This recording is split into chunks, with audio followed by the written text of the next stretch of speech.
Hi Virgo and Virgo Rising, here's your horoscope for October 2024. I'm astrologer Joseph Anthony. All right, we're in eclipse season. This is going to be the second eclipse that we have that's going to light up your second house of income and values. So this is going to present some opportunities coming your way in the next 6 months or so.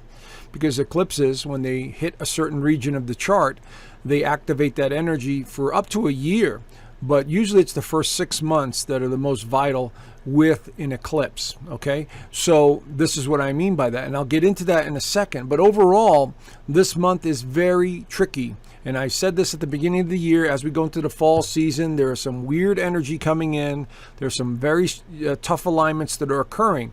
So please be mindful of that. Don't take it personally, Virgo.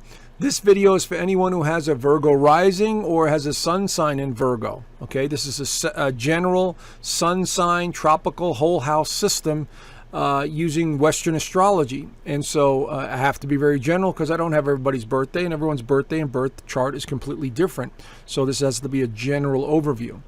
So what do we have this month? Your ruler Mercury is moving forward in Libra. So it's all about relationships and partnerships. And it's in the second house along with the sun, as you can see here. So thoughts about money making, your values, your investments, beautifying your world in some way, because Libras love to beautify the world, and Virgos are the perfectionists. So you guys are definitely into, looking good, feeling good, and doing anything involving appearance. Or maybe you're working on a creative project, and involves some sort of creativity. This is the kind of theme that you have at the beginning of the month. But there's going to be some dynamics here that are going to shift things very quickly. So it all begins with the new moon in Libra, the solar eclipse new moon in Libra. Right here, it's going to be at 10 degrees of Libra. So wherever that is in your actual birth chart, that's the area that you want to focus on. But generally speaking, the second house has opportunities here for income, for partnership potential, whether it's business or personal, and some sort of creative endeavor that involves your values. Remember, Taurus is also about values. And what I mean by Taurus, this is the house of Taurus, but it's basically the house of foundations and values, income, possessions. All of that stuff falls under this umbrella of the second house. So this is going to light up this area for your job and for maybe your business. All of that stuff is going to be highlighted here. But however, and we see Mercury, your ruler, is also closely aligned, will be closely aligned to this new moon. So this suggests something to do with self-expression, creativity and self-expression. So maybe you're working on an art project. Maybe you're doing something very creative with another person. And so this is the theme here that I'm seeing. But there are two alignments to this new moon that make it a little tricky. The first one is Mars. Mars is in Cancer, and it's going through your 11th house, and it's going to be squaring, which is a difficult alignment in astrology, or challenge. And so this is suggesting that there could be some emotional turmoil, there could be some directional issues. There could be a partner or somebody in your life that could be causing you a little irritation or frustration on, let's say, what direction you want to go in with this project or this endeavor. And then we have this other alignment over here with Saturn, also in the 7th house of relationships and partnerships. And this is what's called an inconjunct. And so this is suggesting that this, again, could be a difficult situation with a partnership or an adjustment period or unrealistic expectations, from either you or the partner. And so we're seeing some challenges right away with this new moon. Now, that doesn't mean you don't do anything. It doesn't mean you sit there and worry about it. You just adjust.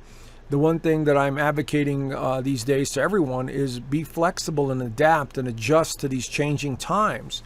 Economic changes, political changes, the energy that we're all feeling is changing us. So this new moon solar eclipse is going to highlight opportunities coming your way, but it appears that there's going to be some adjustments that need to be made here as this happens. And so we'll have to see it unfold. But the good news here is when we look at Venus here, she's also making favorable alignments to Mars and to Saturn. So this says that this could be an emotional bond. This could be something beneficial in creativity, maybe dealing with family members. or an emotional situation that you could be dealing with with regards to this partnership or partnership potential. Okay, so look at it from that perspective. Now, Jupiter goes retrograde in Gemini for the first time this time in Jupiter goes retrograde for the first time in Gemini right here in your 10th house of career. So once again, we're either seeing a little bit of a reversal or a slowdown period of this Jupiter.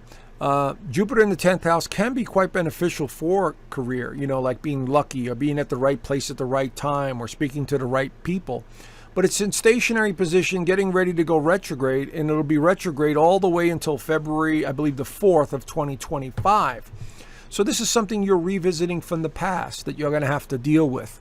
And so you need to be careful about this because, even though it's Jupiter, these other alignments that I'm going to show you throughout this video, it'll show you that there's some tricky stuff coming up that you're going to have to deal with this month. And it seems to have to do with partnerships or career matters.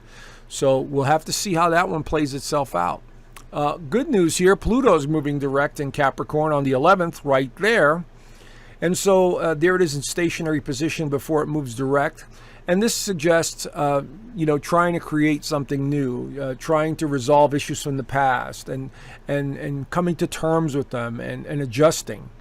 Now, what makes this a little tricky is Mercury, your ruler, and the Sun are going to get entangled with Pluto throughout the next week or so after this, starting around this point. And then we have Venus getting into the mix, opposing Uranus. So we've got some really tricky alignments coming in here, and everyone's going to feel these, and it's just a matter of how they affect you. And so even though Pluto's moving direct, which is very helpful, it'll finally leave this part of your chart on November the 19th and stay in the 6th house here. It'll enter Aquarius and stay in your 6th house here for the next 19 years. So that's going to be really interesting. Mercury will square Pluto right here. On the 13th, Mercury at 29 degrees of Libra will square Pluto at 29 degrees. So this is an adjustment. This is a discussion, a disagreement, something that has to be resolved with another person.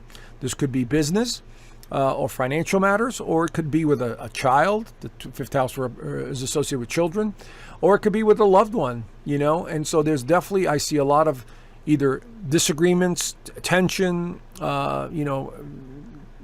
something that is bubbling to the surface here is what I'm going to have to say. Okay, and the reason I also say that is because look at Mars over here getting closer to the 29 degree mark. So it's coming down here and it's coming into this opposition. Now Mars and Pluto generally in astrology does represent conflict. Okay, so we're seeing this starting to build here, and that's why I'm saying that.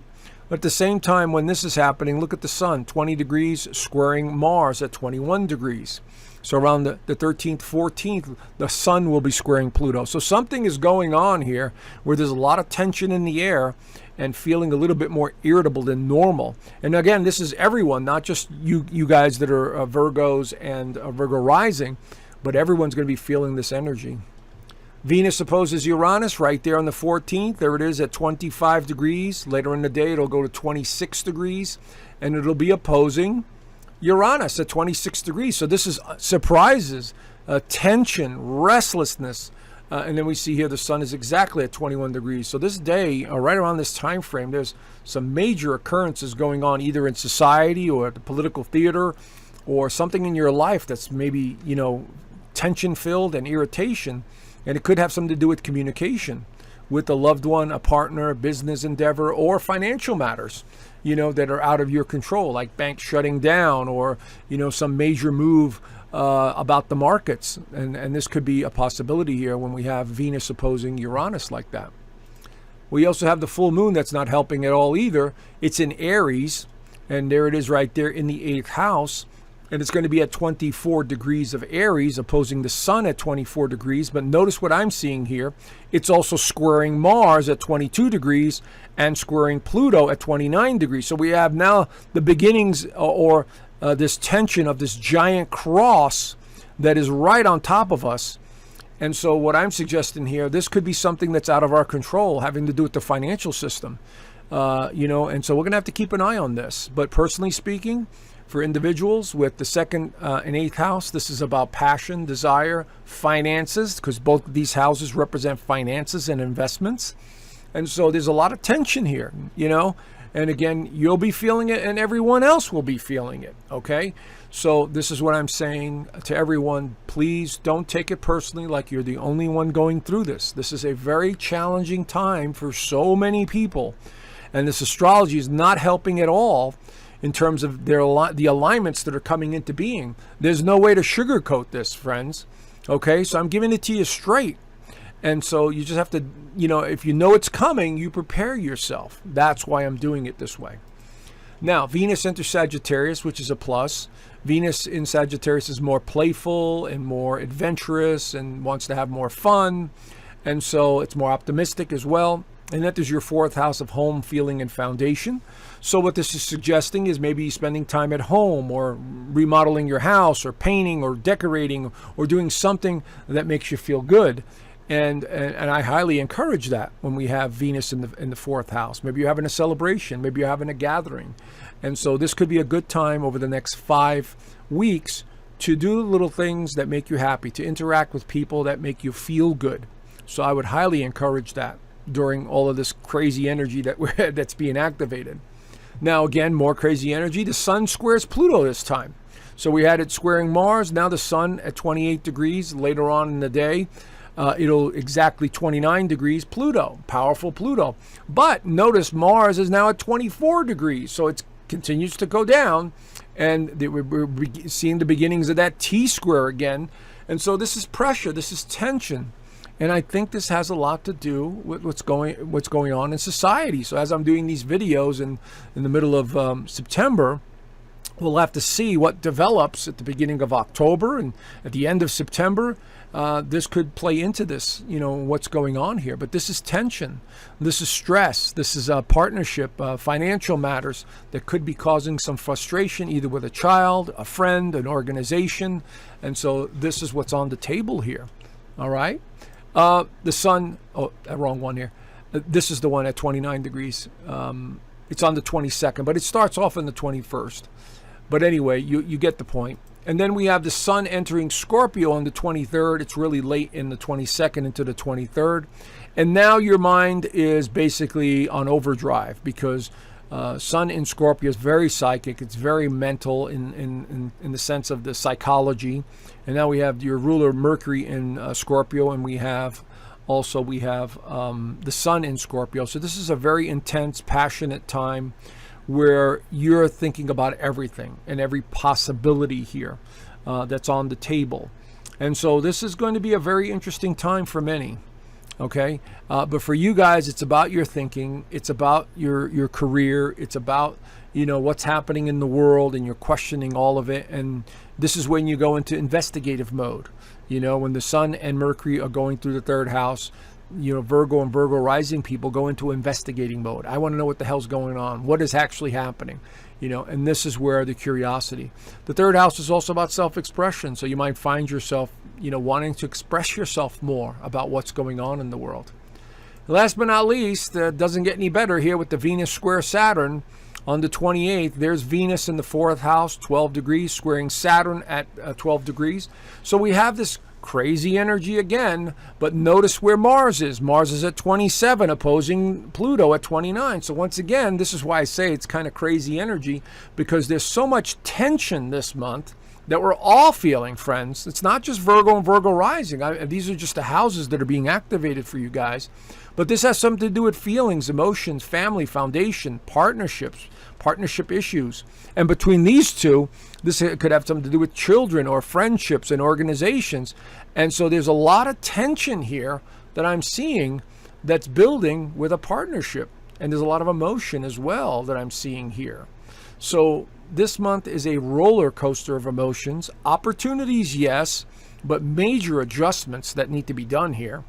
And so, you know, at least you have a heads up that what's coming so you could adjust to it accordingly. All right. So do the best you can, Virgo and Virgo rising. You know, always remember we are spiritual beings having human experiences. And this energy is just, you know, kicking us all in the behind to change in some way, whether it's on a societal level or on a personal level. So do the best you can. Anyway, if you need a little moral support, join my free community. I left a link down below, and interact with like-minded people that might be more supportive than your friends and family. So anyway, do the best you can, Virgo. Have a great month, and I will talk to you guys soon. Bye for now.